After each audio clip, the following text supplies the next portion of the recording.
21 তারিখে যে আদেশটা জারি হয়েছে স্বরাষ্ট্র মন্ত্রণালয় থেকে, সেখানে বলা হয়েছিল যে কোনো কারাবন্দী কোনো দর্শনার্থী কোনো কারাবন্দির সাথে সাক্ষাৎ করতে পারবে না কোনো কারাগারে। আপনাদের মনে আছে 21 তারিখে কিন্তু ইন্টারনেট শাটডাউন চলছিল। এই আদেশটি শুধুমাত্র ওয়েবসাইটে দেওয়া হয়েছে, কেউ এটা তখন দেখতে পারেনি, পুরো জনগণের কেউ বুঝতে পারেনি যে এরকম কোনো আদেশ দেওয়া হয়েছে।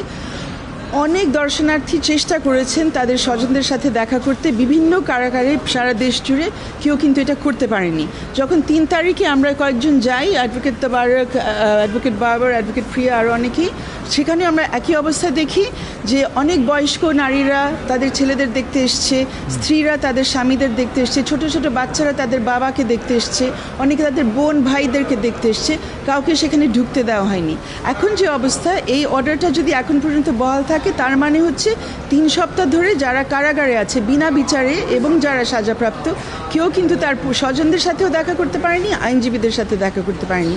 এই জন্য আমরা স্থগিতাদেশ চেয়েছি। আমরা জানি না এর মধ্যে এই আদেশটা পাল্টানো হয়েছে কিনা, আমরা আশা করছি পাল্টানো হয়েছে বা বাতিল করা হয়েছে।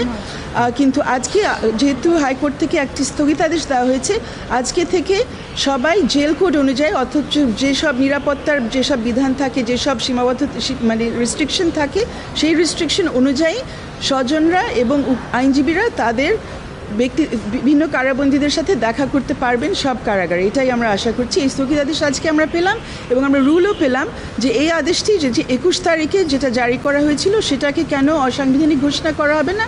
আমরা এটাও রুলের মধ্যে চেয়েছিলাম যে যারা ওই সময় 2 সপ্তাহ ধরে তাদের স্বজনদের এবং আইনজীবীদের সাথে দেখা করতে পারেনি, তাদেরকে কেন ক্ষতিপূরণ দেওয়া হবে না, এটাও রুলের মধ্যে আছে। আশা করি আমরা চেয়েছিলাম, এখন আদেশটা দেখতে হবে। ধন্যবাদ।